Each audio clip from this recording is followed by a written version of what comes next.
Well, good afternoon, everyone. Well, it's still morning in western Nebraska, so good day, everyone. The strategy group that we're about to chat about is the Strengthening Our Supervisory and Employee Engagement Model strategy group. Cami Wells and Troy Waltz are here to lead the presentation, and I'm sure there will be other team members from the strategy group online as well that may want to chime in along the way. Today is an opportunity to gain clarity about the specific recommendations that this group is offering up for further consideration at fall conference. So we'll have time following their presentation for some Q&A from the listeners and viewers, as well as from the team. If the team has some questions for those on today, that would be appropriate to ask some questions of them as well. And of course, the idea here all day today is to see what recommendations each of the strategy groups, and of course we have the driver group webinars going on parallel to this week as well. So look at all the recommendations and decide which three of the strategy groups or driver groups recommendations you would like to take a deeper dive into on the first day of fall conference. So you can pick one driver group, at least one driver group, one strategy group, and then a third option for a 30-minute engagement session during fall conference, where these groups will talk even a little more deeper, more detail about their specific recommendations. So today is just give you a chance to decide which of those conversations you choose to be a part of on Tuesday at fall conference, and to give you the big picture of all the really cool recommendations that are coming out of this process. So with that, I'll turn it over to Troy or Cami to share with us what your group has for us today. Okay, this is Troy, and I will be sharing a screen here. Hopefully everybody can see that okay. As Dave said, we're strategy group number 6, and our task was to come up with several recommendations for strengthening our supervision and employee engagement model in extension here in Nebraska. And we had 13 members on our group, and at the end of our presentation, you'll be able to see who all of our team members were. And I'd like to thank all of our team members. We had great discussion. If you remember from our listening sessions and surveys that we completed, it came out that supervisor and employee relationships are very important in determining our employee success in the system here in Nebraska Extension, and also employee retention. And there are 11 different bullet points on here. We did not cover all of those. We picked out some that we thought were relevant. Our discussion kind of led us to some of these different bullet points, and I'll get into those. You'll be able to tell which ones we discussed in more detail as we go through here. But how did we get here? We did some information gathering. We talked to colleagues. We talked to out-of-state colleagues, how their supervisory models are. We did a team Qualtrics survey. We had numerous Zoom meetings and a lot of email correspondence within the group. So that's how we got to where we are today. And we're going to start with the 2 outcomes that we came up with. And the first outcome is that extension employees will experience higher job satisfaction, leading to increased engagement and growth in their respective roles. And our second outcome we'd like to see is that extension supervisors will experience greater support and confidence in their supervisory roles, leading to greater satisfaction for them and their employees. So those are our 2 outcomes. And for our core values, what we talked about, our core values, we talked around supervision and employee engagement. We came up with these 5 different core values of our group. And we value building relationships in extension. We value the fact that we build relationships with individuals, with our clientele. We value the fact that we build relationships with groups we work with, our colleagues, teams we're members of, collaborators we work with, our supervisors. And we also value the relationship with the families that we work with across Nebraska. Another one of our core values was the ability for us as employees to be responsive. We value that we have the ability to arrange our schedules to be the most effective for our work life and our personal life. And we also value that we have the ability to be responsive in our programming efforts. And our third core value we talked about was investment in professional growth. We value the continued learning or continual learning that we have the ability to partake in here in Extension in Nebraska. We value the professional development and enhanced education we get. We value that we can pursue higher degrees or different degrees as part of our jobs, or just take different classes. We value that.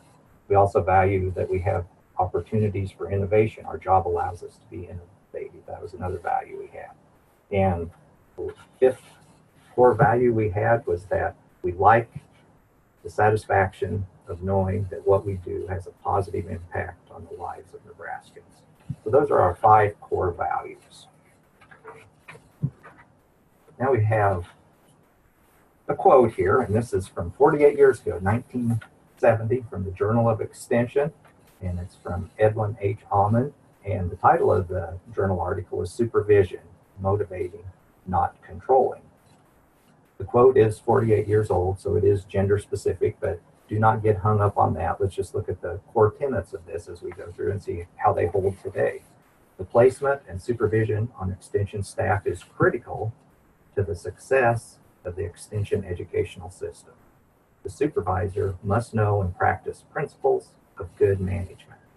He must also appraise his subordinates with the aim of helping them grow and develop. Above all, he must recognize that supervision is a continual process. As the organization changes, supervisory needs also change. So like I said, this was from 1970. We know that Nebraska Extension has changed since 1970. We're 48 years later. We know where we are today. Where will we be in 48 years from now? Let's move on to our recommendations. We have 3 recommendations. I'm going to cover recommendation number 1, and then Cammie will finish up the slide presentation here. And we feel that our recommendations that we have drafted are relevant to many supervisory models. So kind of keep that in mind as we go along. So our first recommendation is that there are consistent and clear expectations that all supervisors are able to articulate and implement with their employees. And we do have some bullets under our recommendations here. And our first bullet is an assessment of current supervisory structure as applies to new and experienced employees is conducted. We know that a supervision of new employees probably looks different than supervision of an experienced employee.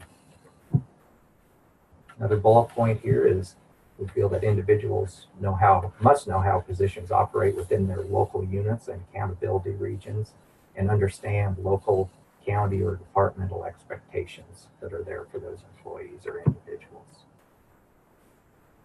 Another bullet is we feel that teams have the flexibility. We want them to be able to have the flexibility to build partnerships across accountability regions to cover the different content areas as needed, to maximize their resources and client services. We want them to be able to manage content gaps and be more efficient with their time and travel.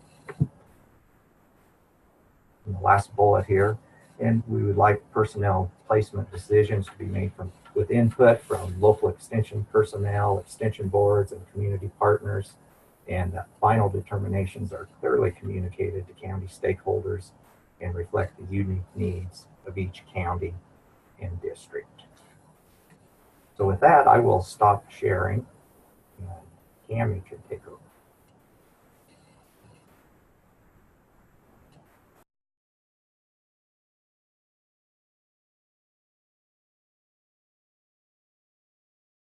All right, hopefully you see recommendation number 2 here, which is enhance extension personnel's overall supervisory skills by providing ongoing training opportunities for individuals who have supervisory roles. That we know that there's lots of different training for supervisors going on, but we're not sure when and how, and if we're including everyone. So under that, we have to conduct a gap analysis of existing professional development efforts and to seek or develop additional training programs that can be used to enhance supervisory skills. So not just kind of a one and done training, but really it's ongoing and making sure that we are catching everyone who needs to be updated on those skills. So we want to make sure that we include everyone, including administrators, unit leaders, but we know there's also lots of different educators and specialists who have some supervisory roles. So making sure that we are capturing everyone and making sure that we are meeting their needs. We do know that extension is very unique in that sometimes we are supervising someone who is in their same local office as us, and sometimes we're supervising someone who may be a county away or halfway across the state. And so thinking about how do we be the best supervisors in those different situations. And then also we know that we have some very experienced supervisors and we have some brand new supervisors. So we just want to make sure that we're meeting all of their needs and making sure that we do get some continual opportunities for training. Our third recommendation is to enhance Extension's culture that utilizes individual strengths and better engages its employees to deliver Extension's mission. So I know quite a few of the different strategy groups are talking about engagement, and we were focused on employee engagement. And so one of those thoughts that we have under that is that employees have the opportunity to enhance their knowledge of their strengths and how to best utilize their strengths in their roles. So we did talk a lot about different strengths models and some different programs that help employees to really recognize those strengths. And really we'll talk about more of those action steps in those programs a little bit later. And then supervisors have the opportunity to enhance their skills through employee engagement training. So we're training our supervisors on specifics of employee engagement. So that's just a summary, and we can kind of come back to those three different recommendations. But our different performance indicators, or how do we know if we're making a difference? Basically improved employee retention. Are we keeping our employees longer? Improved supervisor evaluation ratings. We know some supervisors are being evaluated by their employees and others are not. So really trying to come up with a consistent supervisor evaluation, and then seeing if we're seeing some improvement after we've implemented some of these recommendations.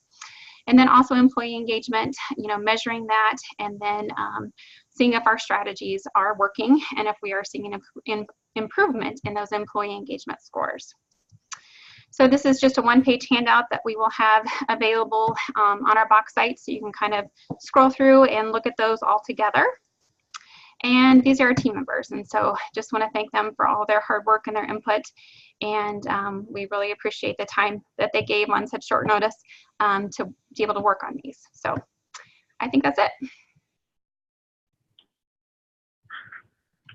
All right, thanks team, appreciate it. So we've got some questions, comments coming in on the chat already. Cami and Troy, see what we have here. So Deb Weisenkamp is saying, I sort of think that even those without formal supervisory roles may need training in this area. We work with a lot of different people, and while skills with supervision would enhance these relationships in some cases, after all, even without formal supervisory responsibilities, many of us supervise volunteers, etc. Really great comment, Deb.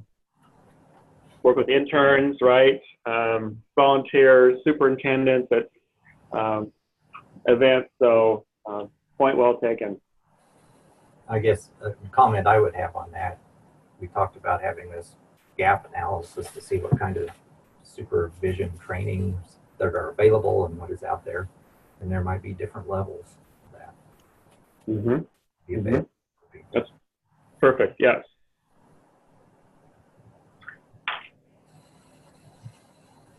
All right, let's open up for more questions and comments from the group that's participating. So Troy and Cami, can you see the chat box? Yes. Yep. Okay. So if you just want to pick up these questions, Dipty's asking, how can supervisors engage employees and provide credit to employees working in large interdisciplinary teams, or how to reward contribution on teams? Thoughts? I would say that'd be a good question to discuss at fall conference. We never really dug into how to reward employees for their to allow them to have an increase in engagement, I guess is kind of how the question is being asked. But I don't know, maybe Cami has more on that. Mm-hmm. I don't think we ever got to that point. Mm-hmm. Yeah, no, I think we talked about, certainly looking at that supervisory model and that whole process. And so we're certainly looking for ideas. And I think that's, could be certainly one of those action steps of how we do that if staff really think that that's important to do. So yeah, I think that's a good comment. Mm-hmm. I see Jay Jenkins' comment there. He must be the one lucky person in the system that had supervisory training before he started here. Because usually I don't ever see that as a requirement in the job description. Mm-hmm. Have these skills.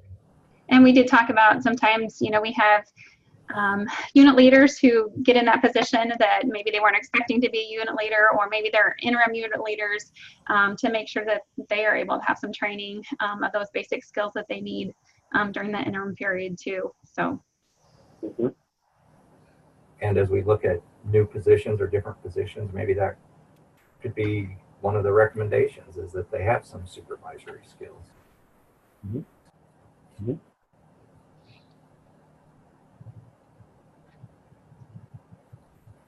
Dipti, your question about specific training recommendations, we did not get into specifics, and if you guys have suggestions, let us know. We just knew that we needed to do that gap analysis and see what exactly is out there, what are the skills and the training that they need, are we meeting those needs, kind of looking at a big picture approach. But definitely, if that's one of the recommendations that goes forward, I think we definitely need some of those suggestions for training pieces.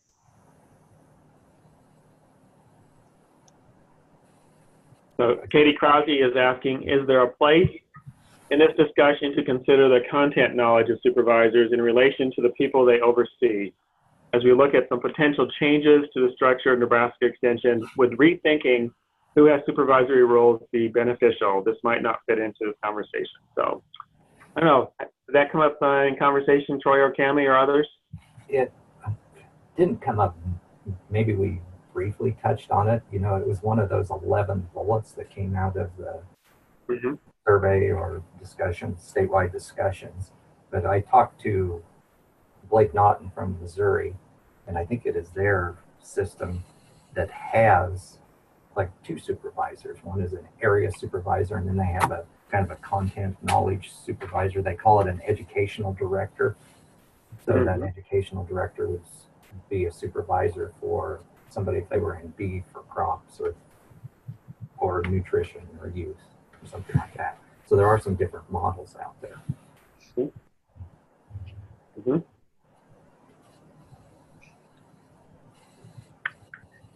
So Chuck just make the comment that we need to think about both management and leadership, and that they both probably come into play here, right, as supervisors, and what that role entails.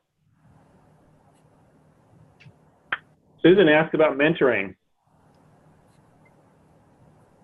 We didn't talk about specifically that, but I think certainly as we talk about, looking at that gap analysis of supervisor training, and certainly mentoring supervisors maybe fit right into that. Mentoring works in lots of different areas, and certainly having a supervisor who's experienced be a mentor might be, another possibility. So yeah, I think that's great. Mm-hmm.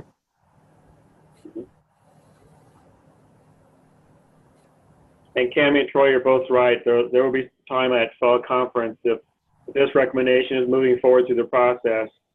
There will be that design thinking piece where we can think more specifically about action steps relative to moving in the direction of this recommendation. Some of these points that are surfacing here, there's a lot of them popping up, might just be some things that during the engagement sessions on Tuesday afternoon, the fall conference, that first day, that you just maybe lift up as some things that the group would want to be thinking about. In the context of your recommendations, these are some other factors that will play into it, and that if they're interested in discussing those further, then this is a recommendation that they would want to move forward to the second day.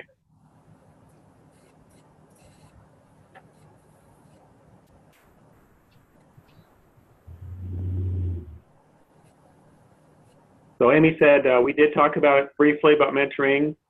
as well as focus on new workers orientation, I think, all a part of training. So it looks like that's definitely something we want to pick up and talk more about as this moves forward for more conversation.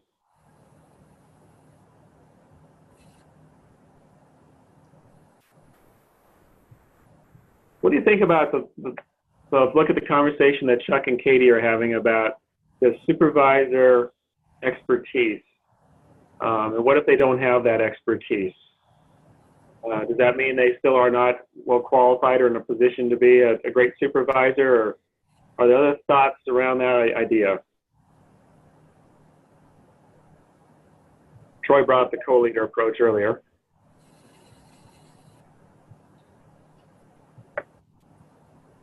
I don't think it means they're not a good supervisor at all.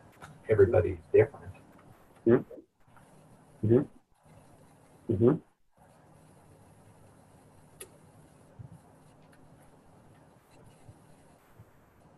Amy asked, in conversation to the point regarding the need to continually work on improving supervisory roles and the committee to assure this occurs, how does this work into individuals still needing to go through promotion process? Is this something they need to demonstrate, discuss in their promotion packages? We should continue working on improving supervisory roles.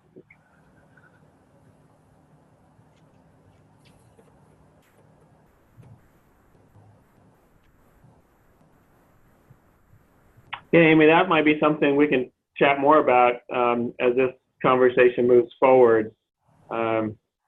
I think your promotion packages, by and large, are more about programmatic accomplishments and impacts.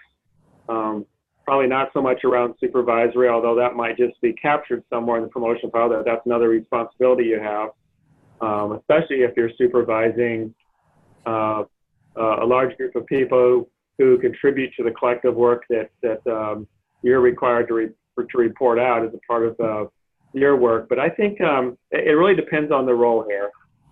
We see this happen with, a unit leader in a large county in Nebraska. Their activity insight may look much different than a unit leader activity insight from a smaller county in the state, just because we have someone spending 100% of their time as unit leader, another person spending maybe 10 or 20% of their time. So, and that promotion package would have to reflect that primary role. But it's a really good question. I think we need to look at that almost on an individual basis.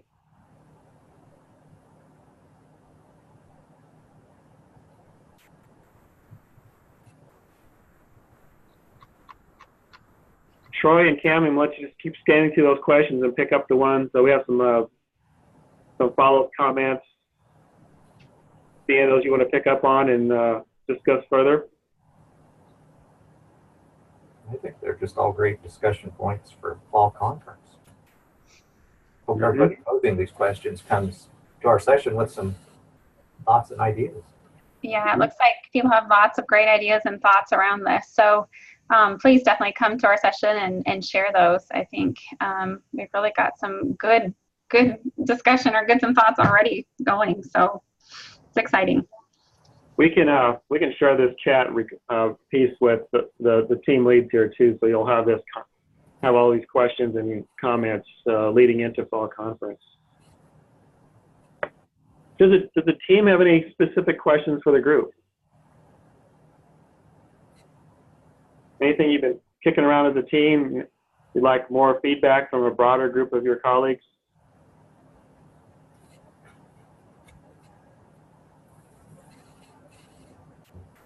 No, I don't think so. Okay. I don't think so either, but if team members, if you are here and want to type something in the chat, that would be great too.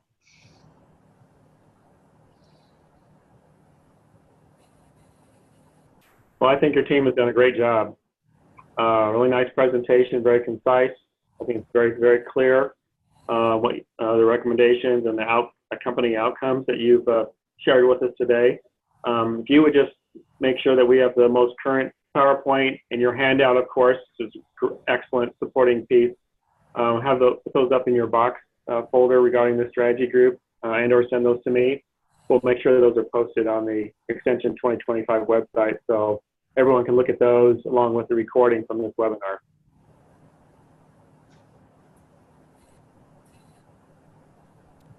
All right, that was succinct, but awesome. So thanks to the team, especially the team leads, for sharing with us today. We'll close out this strategy group webinar and move on to our next one. Thank you, everyone. Yes, bye. Thank you.